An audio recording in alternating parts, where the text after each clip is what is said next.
days we have had some really exciting War of the Spider news. We've got some rules reveals for Death Guards, Custodes, Imperial Agents, Biles thingies, and even more. And then it's got me really excited. So now that we've got some rules for all of the factions in it, I thought I'd give a quick video explaining everything. I'm Andrew from AOTC Studio, and welcome to today's video. So, first off, you've got this great picture of the Bile model and his surgeon. I really like that model. You've got that testing on their Ultramarine. I just find really cool. They must have some quite bad back pain, but yeah. So first rules, we got the Bile's data sheet. So he's got a decent stat line: T4, strength 4, 4 attacks at +1/-1 D3, which is okay. It's not too great, so there's probably not going to be too many points.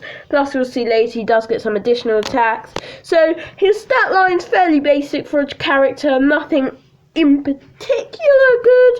But then where he really excels is with his other weapons and ability. So coming up on the screen now, we have got the next part. He gets 3 additional attacks at 4-2/1, which really helps, especially when you're attacking against the Horde or something. And then he has a 5 Feel No Pain and regains D3 lost runes at the start of each of your turns, which is really nice, really resilient. You have to take him out in one turn with maybe a whole squad of eliminators to eliminate him. Still not too bad, but yeah. And then of course he gets the enhancements. He does currently have that, so either +1 strength, +1 toughness, or +1 attacks. And you roll a D3, but if you've got his surgeon beside him, which does suggest he's a separate model, not part of the same unit, you get to choose. So you can have some really cool stuff in there. I'm thinking dodgy combinations. You can have T7 Plague Marines, T6 Poxwalkers, I was just thinking of, and you can have Corn Berserkers with loads of attacks and strength and stuff.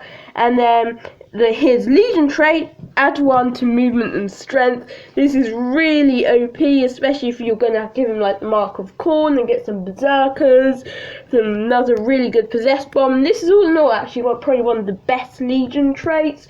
Especially you can have some heavy support stuff that's in melee, venom crawlers and stuff. Just that +1 movement and strength is going to be really useful, especially basically for pretty much every melee model. It's going to make a big difference, and it's certainly going to see a lot of play. I'm thinking I'm going to probably get Chaos Space Marines at some point. I'm thinking Biles people, although I've got loads of other options, but that doesn't matter, because next up we have got a relic for the Biles people. 5-up CP refund, really cool, because if you've got CSM, you can put a detachment of thingies, Biles dudes. You can have Bile giving some buffs, and you can get that 5+ CP refund, which is really nice, so you can just have a few Biles people and it helps your other army. Really useful. We've also got a stratagem for him. Add 1 to advance and charge for a unit, 1 CP. Not really too important. You can make them moving quite quickly, especially with the Legion trait. If you've got bikes just zooming along, that would certainly be quite useful. We've also got this other stratagem where again you select unit, and this time you subtract 1 from the hit roll, so it's going to also have a strong Possessed Bomb, because I just think they're just we want to make the Possessed Bomb way better. Although I actually don't think it's that good, but that's besides the point. And now, Death Guard, we got this ridiculously OP relic on the Noxious Blightbringer, 5 pinball for everything within 7 inches. This is really good, although it probably doesn't affect too much. I'm thinking Rhinos and Predators are now usable, because they don't just get dead from 2 las cannon shots. Helps Plague Marines with some high AP weapons, especially in melee. Only problem, Noxious Blightbringer, it's only a fallen character, will get sniped. However, then again, you can have Death Shroud Terminators, so it's not too OP, but it will certainly help Death Guard, and they really need some help rules-wise, which is why this, I've got to be honest, is quite useful. Now, of course, you've got this other stratagem If you've got, you can make a Plague Marine squad to get additional attacks with Plague Knives. Actually too great, because like, you only bring Plague Marines in melee for flails or corruptions, because otherwise Khorne Berserkers are just better in melee in all ways, shapes and forms. So Khorne Berserkers will still be better, so there's not much point. Even though you can get 3-4 attacks, it's not still too great. We've also got this other stratagem, which is you get 6 inches to range of plague weapons. Should be useful. I'm thinking like Foul Blight Swans, Plague Spray is just going to be absolutely destroying stuff. Already OP, D6 shots at 2d6, -3 at 15-inch range now. You can also Plague Spitters, getting that longer range, making those Plagueless Crawlers and Photo Blowthrows better. And now we've got, of course, the individual play companies. One of them for 1 CP or 3 CP for 2 squads. You can Deep Strike Poxwalkers. This is with Typhuses thingy. It's not too great because they have to be at least 9 inches away, and you've got to be able to set them up, so there's not actually too much options, especially for a big squad. And wherever you put them, they're going to get shot too easily, and they're better for a screen or just sitting on back objectives. So I'm not sure how useful this one's going to be. And then next up, we've got this Warlord trait, Eater Plague. So each time you kill an enemy model, you add 1 to your wounds. This will certainly be good for like Demon Princes with wings, but then again, there are probably some other better Warlord traits, like maybe Revolting Resilience better, and you've got Arch Contaminator anyway, so I'm not too sure how good, especially as it depends how good this other play company's rules are, whether you want to take it or not. You've also got this other one, Demon Engine, full black and shoot. Not too much now, you can shoot heavy weapons when you're in melee, but it's certainly going to be useful like Blight Haulers, Plague Burst Crawlers, so it's worth it, but I'm not sure. Again, we don't have rules for all the plague companies, so some of them might simply just be better than others. And that's all of the Death Guard rules. Now we go to the Imperial Agents and the Adeptus Custodes Stratagem. Basically, something that's not a character can heroically intervene. This makes sense when you've got like your custodians and stuff, and it will like stop them charging like your ranged dreadnoughts, because then you can put in with your Adeptus Custodes and kill what's ever charging, even with your 3 attacks apiece, which are worse than Berserkers, even though Custodes are like way less mortal points. But that's besides the point. We will know Custodian amounts of attacks are really rubbish.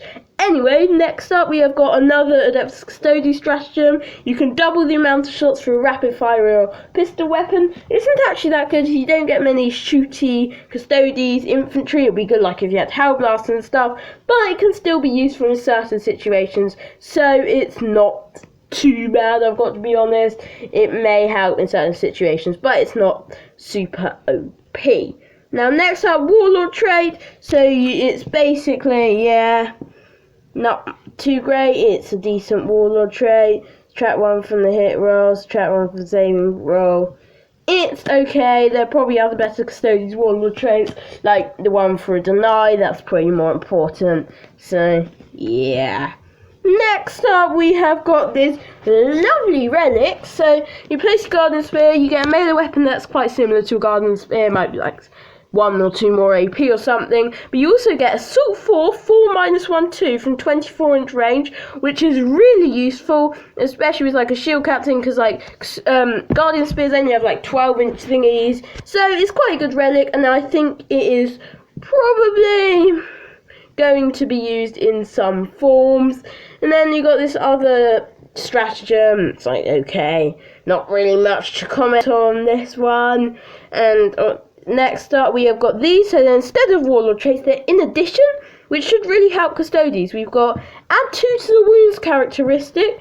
That is really useful on like a shield captain and jet bite. You get from I think like 7 to up to like maybe 9 wounds. Another one, you increases its attacks by 2 while this is in 1 inch of units that contain 6 or more models. Again, really good on your shield captains, on whatever, jet bikes maybe, whatever. Quite good. And I think even though it's not too brilliant, there will be probably a few more of these, and just on top of a Warlord trait, it's really useful, and it will help Custodes not be too rubbish, instead only be slightly rubbish. But don't forget, Marines will still be the best. Now, next up, we have got from the Sisters of Silence. We have got, so now their detachments, they're a bit like the Assassins. So you can have a Vanguard without an HQ, but you don't get any CP, which means you can have them. So you can have them in these detachments, and of course, got Psychic. Also, still got the Psychic Abomination. I think it's no longer in abilities for individual units, but for the whole Legion, but for the whole faction, which is just going to be easier. So subtract 1 from total for each unit, so within 18 inches, and you can't be targeted by psychic powers. So again, Sisters of Silence, pretty much the same. They're still quite good. I'm surprised they're not going to be in the same detachments as Custodes, because that would help, but don't worry, Custodes can't get too many buffs, because then they might be as good as Marines. Now, we've also got the System of Science Stratagem. Basically, 3-up deny on 1d6. Yeah, quite useful if you've just got some Custodes, Thousand Suns, putting in their powerful psychic powers. Put in this. Haha! We win! Oh wait, no, Marines is still better. Okay, so next up we have got the Shooting Phase Stratagem. 1 CP, you can get a Flamer that does 4 shots minimum, so D6 shots, but 4 shots minimum on your Witch Seekers. Really useful, get quite a lot of shots out there, and it's going to improve them. But don't worry, they still can't be as good Marines, because that would be illegal, especially Primaris Marines. Anyway, Official Assassinorum Stratagem, same as usual, 2 CP, no, it's not, it's a new one, sorry. 2 CP, and you can basically replace one of your assassins with a different one. It's okay, I'm not going to say it's particularly brilliant, but this is nice. You get command points when you snipe stuff, which, I've got to be honest, is really, really cool. It makes assassins actually a viable option to put in a list, but don't worry, even though it's good, it's a faction, it's not a full faction, so it's just going to enhance Marine lists, and Marines are still on top. Anyway, I think that's enough complaining about Marines and why they're the best, but no more Marines. No more Marines. I'm going to do a whole video without mentioning Marines tomorrow. Anyway, I hope you enjoyed. If you did, hit that like button and subscribe, because this video is entirely unofficial. All the bitches belong to Games Workshop and Abstract respective artists. Hit that like button, subscribe, turn on notifications, but for now, bye!